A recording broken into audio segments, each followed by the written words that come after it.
Saturday afternoon வீட்டு பக்கத்தில் இருக்க M5 மாலில் உள்ள லூலு மாலுக்கு தான் கிளம்பி போயிட்டு இருந்தோம். ஏன்னா அங்கே ஏதாவது நான்வெஜ் வாங்கி வச்சிட்டோம் அப்படின்னா சண்டே சமைக்கிறதுக்கு ஈஸியாக இருக்கும்னு சொல்லிட்டு. மாலில் என்னமோ 50 மேற்கொண்ட கடைகள் தான் இருக்கும். ஆனால் ஒரு கடைக்கு நான் போகிறது கிடையாது. நம்ம வந்த வேலை என்ன லூலு மாலா, அங்கே மட்டும் போயிட்டு வேணுங்கிறத வாங்கிட்டு கிளம்பிடலான்னு சொல்லிட்டு தான். வீக்கெண்ட் எதுவும் அதிசயமாக கொஞ்சம் ரஷ் கம்மியாக தான் இருந்துச்சு. சரி ஃபஸ்ட்டு நம்ம உள்ளே நுழைஞ்சதுக்கு அப்புறமா சாப்பாடு தான் ஃபஸ்ட்டு வாங்கலான்னு முடிவு பண்ணியிருந்தேன். ஏன்னா நான் போன டைம் என்னவோ அரௌண்டு 12 to 12:30 கிட்ட தான் போயிருந்தேன். ஸோ ஃபஸ்ட்டு சாப்பிட்டுறலாம், அதுக்கப்புறம் நம்ம மற்ற சின்ன சின்ன பர்ச்சேஸ் பண்ணிவிட்டு வீட்டுக்கு கிளம்பலான்னு சொல்லிட்டு எப்பொழுதும் போல் வகை வகையாக ஸ்நாக்ஸு, கார வகைகள், ஸ்வீட்ஸு, ஜாமு, அது இதுன்னு என்னென்னமோ இருந்துச்சு.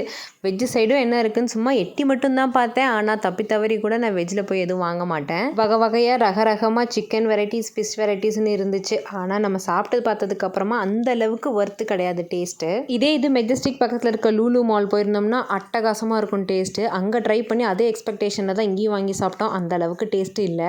எல்லா வெரைட்டியுமே ரொம்ப ட்ரையாக இருந்த மாதிரி இருந்துச்சு. அவங்க நல்லா ஹீட்டும் பண்ணி கொடுக்காததுனால ஏதோ கடமைக்குன்னு வயிற்று நிரப்புறதுக்காக சாப்பிட்ட மாதிரி ஆயிடுச்சு. சரி வயிற்றுக்கு சாப்பாடு போட்டாச்சு, அடுத்த நாள் சாப்பாட்டுக்கு ரெடி பண்ணலான்னு சொல்லிட்டு அங்கே ஃப்ரெஷ்ஷாக கிடைக்கிற ஃபிஷ்ஷு, ப்ரானு, நண்டு எல்லாமே இருக்கும். அதுக்கப்புறம் சிக்கனு, மட்டன்லாம் எல்லா பார்ட்ஸும் தனித்தனியாக பீஸாக போட்டு வச்சுருப்பாங்க. அதில் ஒரு ரவுண்டு அடிச்சுட்டு வேணுங்கிறத மட்டும் வாங்கிக்கிட்டோம். நண்டு சாப்பிட்டு ரொம்ப நாள் ஆன மாதிரி ஒரு ஃபீல். அது ப்ளூ நண்டு கிடச்சிச்சு, கம்மி ரேட்டுக்கே 450க்கு தான் கிடச்சிச்சு.